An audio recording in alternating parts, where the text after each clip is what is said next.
Okay, nanzo-ke nangiphela umfana kamoyo ugabazi ungalande usungwaha ibhidi lemnyama ngomlomo utshana obudomahali udansi nganomavimbe lendlovu unqavunqekethu umgodo wemali unsiba gobinyo nezulu unanginangi engasuwa ahlafuna ikhashi nyaphuma semabili ingabe phansi laphezulu kuyahlangana umhwabho zethu lebhakaseni uzwose owaphosa umkhonto olandela esithi kweqoku ucamgwa camalaza kwakhithi sixola umama nasinko afele etiyeni hayi eza komakhesto nani niyazi ngumpumelelo Junior Moyo phela yena lo uKB Casanova ngizelazo futhi namhlanje eza komakhesto and ngithanda ukuthi kuJunza Studios asihlali vele kanjalo asihlali kanjalo vele sidla vele every time ungambona sengikhona la phambi kwakho ngiza le ndaba ezichisayo and ngifuna ukuthi danko to laba abasenda izitori zabo phela ku Facebook even la kuma WhatsApp and shit dog hey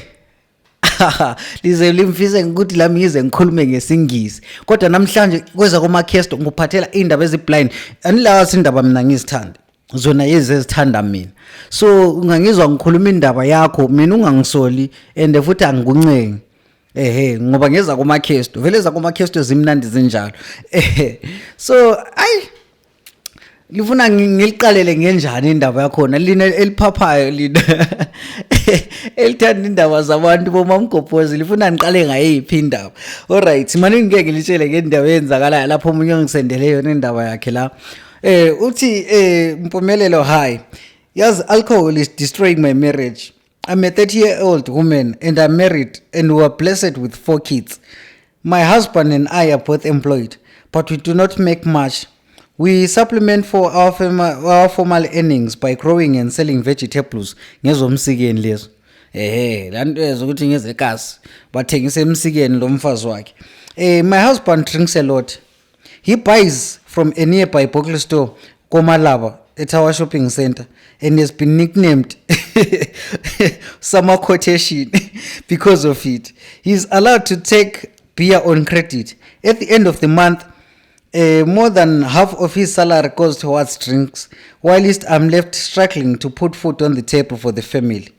There is a lot of tension in our home because we had a physical fight and were not talking.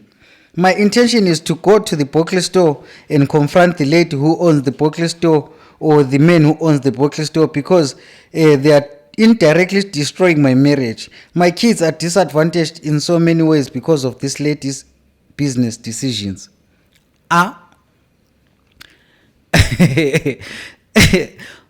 Okay, indaba zenu lezani but into engifuna uqala ngibuze mina i1 iBokle store ingena ngapi? iBokle store irongo yini? Come on guys, let's be honest. iBokle store irongo ngani?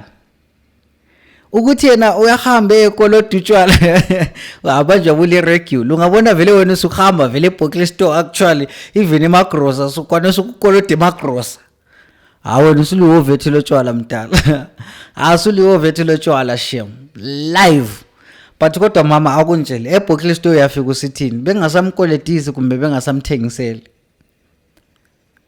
izindaba zekasi madoda like seriously njani alike lintshelelani kuma comment sections wrong lapha mbani kodwa indoda yes wrong inatha too much but mina I don't understand ama yini singathi ngama liquor slaves lingenze njalo badala ngapha kulilo msika lithengisa amatamatisi lembida izinto ezinjalo but abantwana abasadla endlini because wena prefer i-black label kumbe injengo mawuhola vele imali ihliqale khona ngale etshwaleni. No guys, akumelanga kube njalo bantu benkosi, akumelanga kube njalo. Utshwala utshwala siyana manini kancane lami utshwala ngiyabuthanda. Utshwala angazi sizibiza sithi inyembezi zika queen, but inyembezi zika queen azibe le limit. Not ukuthi mawusunathi utshwala usuze vele wena usuyazakala ngokuthi ngusama quotation nganxa yabakhotsi. Ayindaba zabantu asibe so kuthiwa ngusama quotation guys, like seriously suzula wonke umuntu emagrosa asezekwazi mawuvuke ekuseni uyakhipha ibhabhalazi phela ngiyakwazi kulelinye ibhabhalazi kuthiwa nxa ukhipha ibhabhalazi sohla udako but akumelanga uzubizwe ngokuthi ngisama quotation. Hayi, come on guys, like seriously, sorry mama, but lokho kokuthi wena uzahamba emagrocery uyebakhuza, to me it's unnecessary. Hayi, indaba zekasi angazi ukuthi lami ngazithina, but ngiya-appreciate lina elisenda izitori zenu ngeza kuma-Kesto lama sondaba zami indaba zabantu, at least angikhuluma amabizwe nanti, and I appreciate futhi ukushare izitori zenu lami lokuthi wonke umuntu azizwe, at least wonke umuntu uzafaka ama-inputs akhe atsho ukuthi yena wakwani, yabo lawo futhi nxa ulezi indaba eyenzakala kuma-Kesto uyachikela khona la. There are numbers which are appearing on your screens.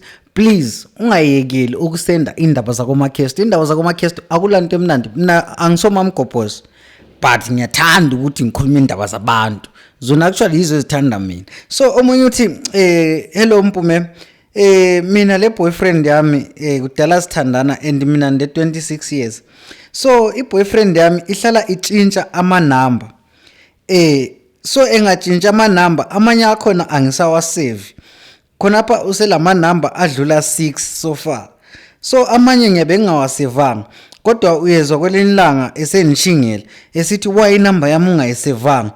Khona lapha sokule 3 months usesitshintshe inumber almost 4. So yena le aso red flag yini ngoba uyabe sechinga sesithi why ungasave inumber yami, ukhona yini okuposta ufuna ukuthi mina ngingakuboni yini nale i red flag kumbe mele ngenze njani? Nduna hama number ngo6 yabufelwa ifoni kumbe yabusenzana guys. Ama number 6 hayi sister, hayi sorry, chikuthi kuleka Shanteli kuleka makhelwane nxa uwazigela ukuthi le number yakhe ikhona khona lapha. Ungabona aphatha ama number ngo6 guys, like seriously uyabe uhlale tshintshelana ama number. Angazi maybe uyabe lezikoleti, hayi lapha senzama lami ukuthi ngisize njengenduna, maybe uyabe lezikoleti, but for i-advice wena njengawe wena sizana, hayi sorry, sorry, angazi ukuthi wena wesingaki sisi. Wes at least uyi-boyfriend asondoda yakho hlala la endlini. So ma uyi-boyfriend ubone lama number ngo6 enele phone e1, hayi sorry dad, sorry.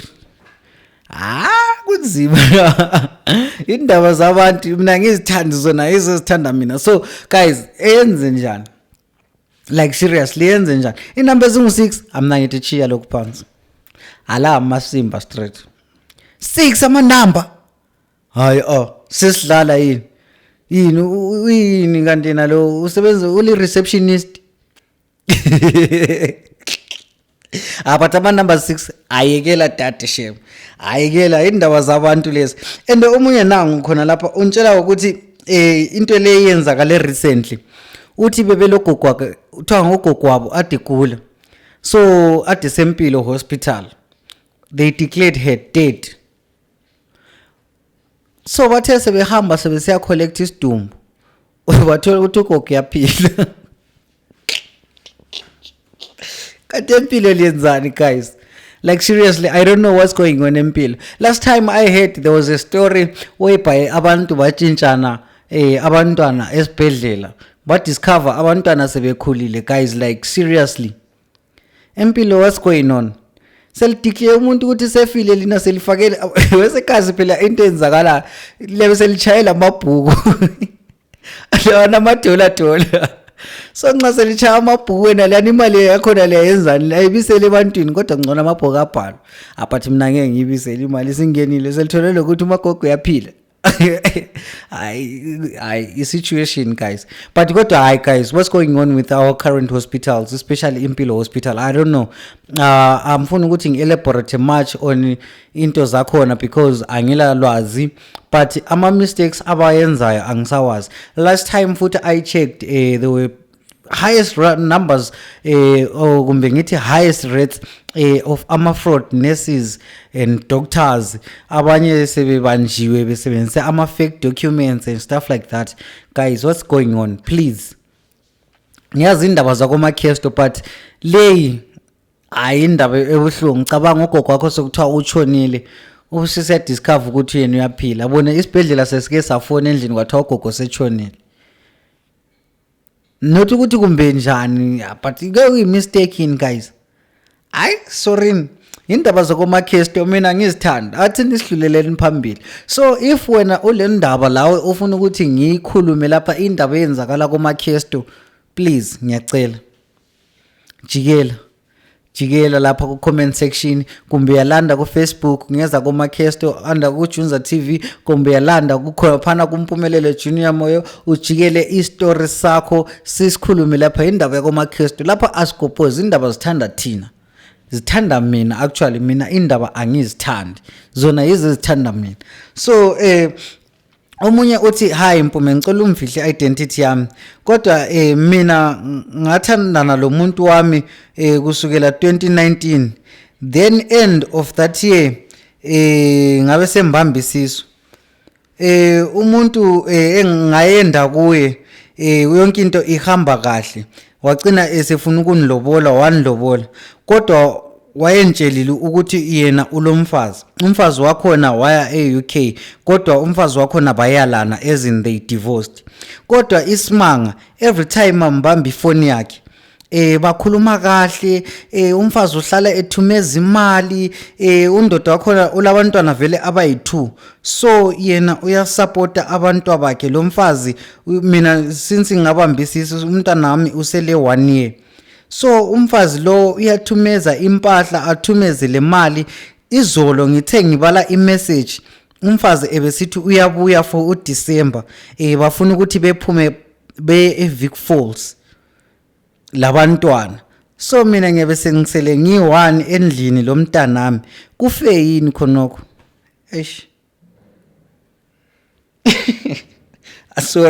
Sorry guys, angihle kanti, but hi guys, kanti madoda vele senzani guys? I-ex yini kumbe ngumama sibili original lo yindle encane sikuthiwa yini, likubiza yini, likuthiwa yini ngama small house? Ama small house vele sakhona kathesi, kumbe sokula khona lokho kwa these days okuthiwa ama side chicks? But kodwa ungaba yi-side chick njani wena usomlobolile? Lephila ukuthi yayifuna vele kuba lesithembu kahle labafazi abayi2. Kuhle yayifuna kuba labafazi abayi2. Cause nxa badivorce lo mfazi lo waqala ngenxa ukuthi use UK, uthumeza yonke into, wahlala bechatha ku WhatsApp, and guys kodwa sebesiya Vic Falls sebekuchiya 1 lo mntana wakho mayibabo.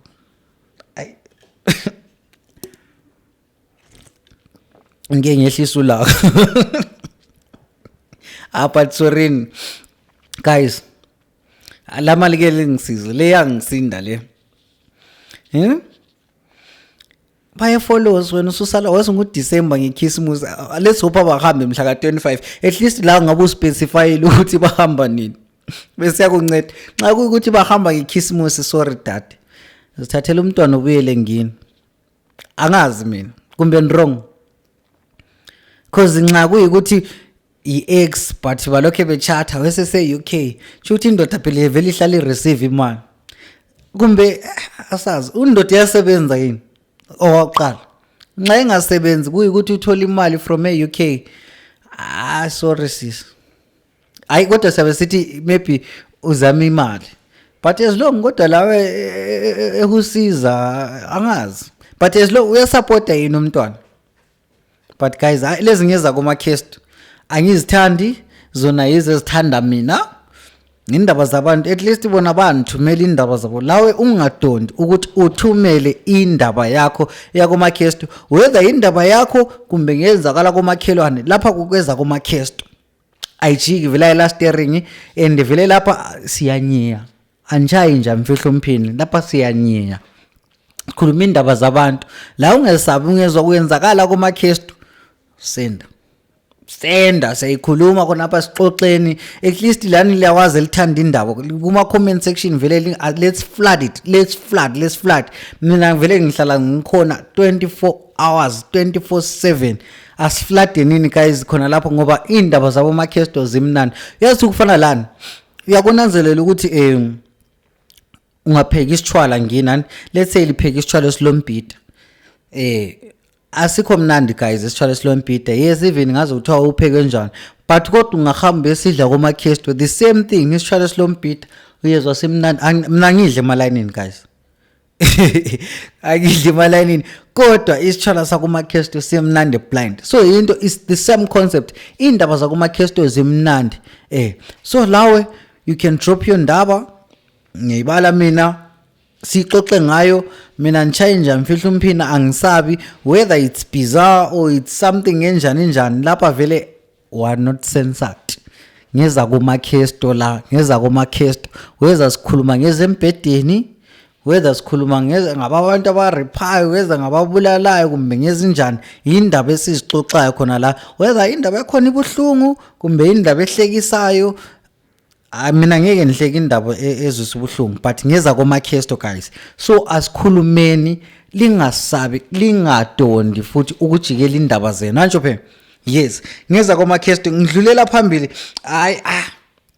but in this episode indaba zakhona namhlanje vele ngani vele bengizireceive indaba ezibuhlungu but singathini indaba zakomakesto phela sizo zangikhaya so I'm looking for indaba khona lapha because indaba zakomakesto aziphela so abantu nxa bethumeza indaba zabo la mina angikhethi whether kumbe kuthiwa ukhonjisiwe emfeni wesivele yini landela ngayo sefuna ukuthanda kuthiwa hi Mpume please keep me anonymous kodwa ngivela eNtumbane but ngile urgent problem that needs help at least lapha nihlala nithola indaba zenu thumezana ezenzakala kumakesto I have 2 spiritual husbands and they are making my life a living hell. Hey my daughter, they hate each other so much and are always fighting for my attention. The short one is so stubborn and cheeky. If it finds the tall one busy with me, I know there will be a war the entire night. If they find my boyfriend with me, they gang up on him and make sure he leaves me. That's why my relationship doesn't last. I am so stressed. My relationship don't last because I'm so stressed about this. I don't know what to do because churches and sangomas fail to help me. Lawa ngama spiritual husband kumbe ngondofu. Wena ulabondofa not ama spiritual husband. Wothi wena ulabondofa ababili. Undofa omude lo ndofa omfitshane. Because ama spiritual husbands I don't know. Ama spiritual husband asikho ukuthi kuyabe kuyilokhana okuyabe kuchaya izinto ebusuku engani uyaphupha but kusenzakala. I don't know but laba ngondofa nxa usithi nxa kungahlangana the gang up on your boyfriend egcine sesuka which means uyamshaphe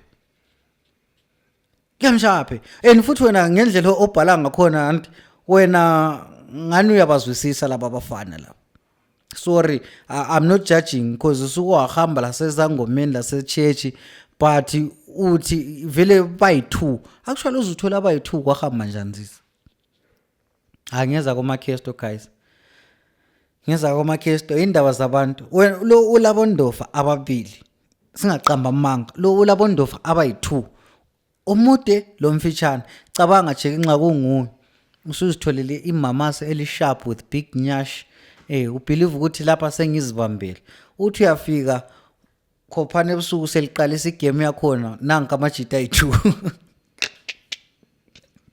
ekubuyende lemfitshane utazizisane zona enye nxa ifuna into efani sorry guys I know umuntu lo ufuna usizo guys and so lana nxa lilo sizo lapho ukuthi maybe lisangoma elisaziyo kumbe limlayela kongwenye ukuthi ebomba uvela ungwenye usakhona yini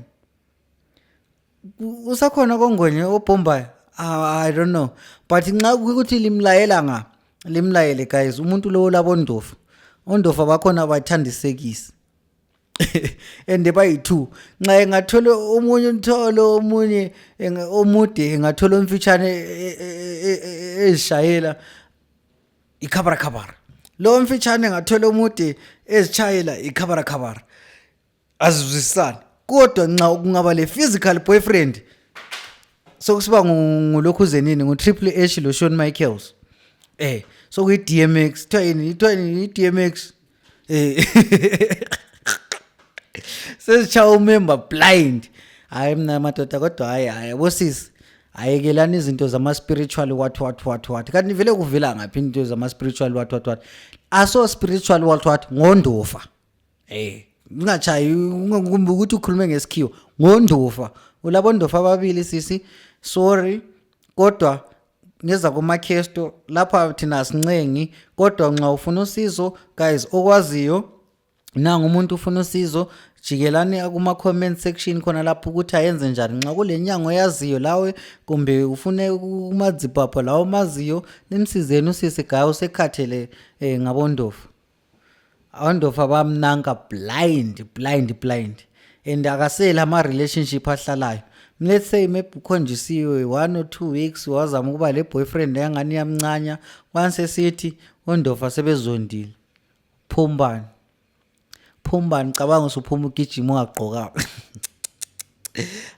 hayi ngeza kuma-cast zinzima guys but anyways ngeza kuma-cast sebeseyenzana mina futhi angila nkinga angila ndaba but kodwa lapha guys ngeza kuma-cast indaba zakhona zinjalo zihlala zimnandi ku-episode le ngikholisile guys ukuba lani like really so lingakhohlwa phela guys khona lapha ku-Junza Studios vele ayijika ina-steering lanti liyazi Jackie Culture vele asolabela phela ongalithola ebheleni leli guys asolabela ongalithola ebheleni leli so if ufuna iJackie uyakwazi khona lapha ku-Junza Studios ayijika ina-steering guys ngithabile ukuba lani kweza komakhesto anitshayi ndlamfihla umphini indaba ngizithandi zona yize ezithanda mina it's your boy KB Casanova angisoma Mgobhozi danko see you next time same place khona lapha eJunza Studios aziya